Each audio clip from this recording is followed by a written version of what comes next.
Hey everyone.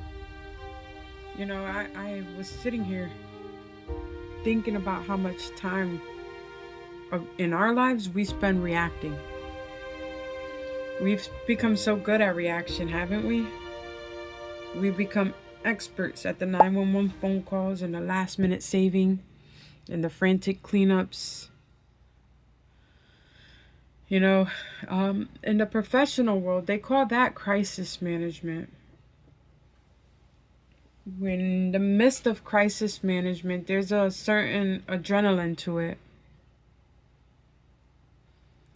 And I started to ask myself,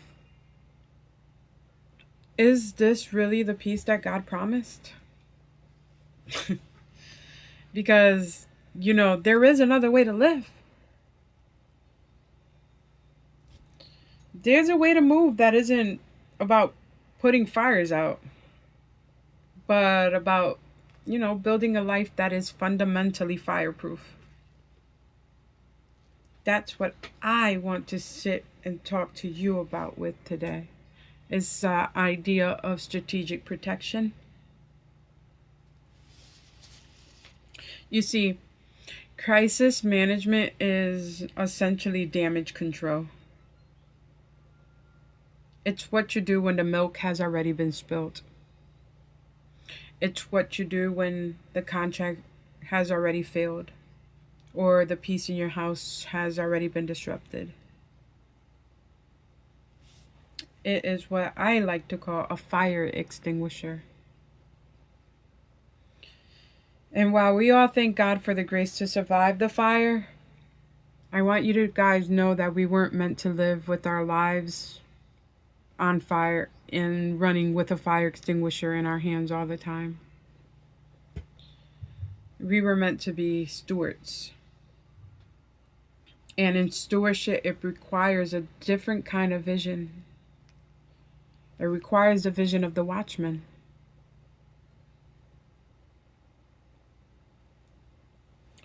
In scripture, the safety of the city, it didn't depend on the strength of its army.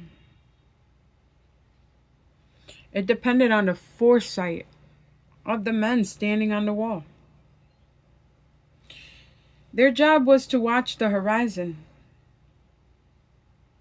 They weren't looking for the battle that was already going on. They weren't looking for a battle that was already happening. They were looking for the dust in the cloud 10 miles away. That's the heart of Proverbs 22:3. It tells us that the prudent see the danger and they take refuge. Isn't that interesting? The Bible defines prudence as the ability to see a storm coming and to move out of its way. Somewhere along the lines, we started believing that faith meant staying in the path of a disaster, a storm, and hoping for a miracle. But that's not kingdom wisdom. That's not kingdom building. True kingdom building is building the wall before the enemy arrives. That's strategic planning. It's the work you do in the quiet so that the loud moments don't have the power to move you. Think about the parable of the two builders. We often focus on the storm, but the real story happened months before the rain even fell. Both men, they were facing the same wind. Both houses felt the same pressure. The crisis was identical for both of them. But there was a difference. The difference wasn't the weather. It was the foundation. See, the one man who built on the rock, that wasn't crisis management. He was protecting a future. He was doing the heavy lifting, the digging, the anchoring while the sun was still shining. Smart man. That's called strategic protection. Strategic protection is the born work. Strategic protection, it's the boundary you set when you're not even tired yet.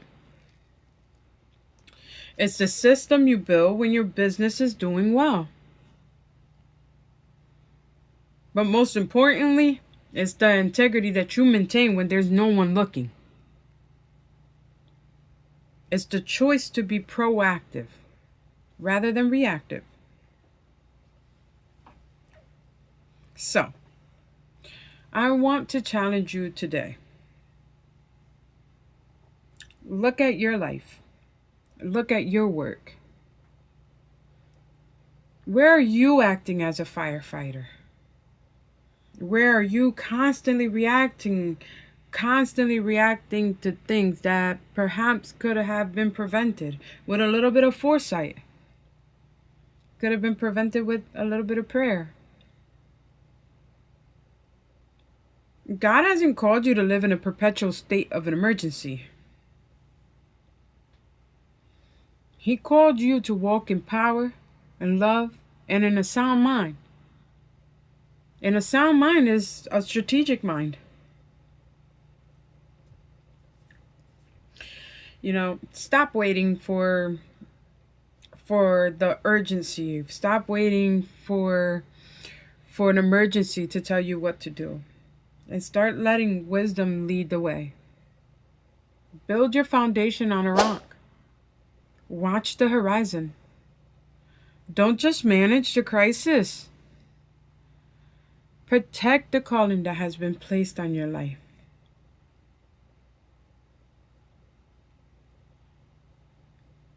Thank you for spending this time with me. I hope that, this gives you clarity to, step off of the treadmill of reaction and step on the solid grounds of preparation. Until next time, stay grounded and walk in wisdom.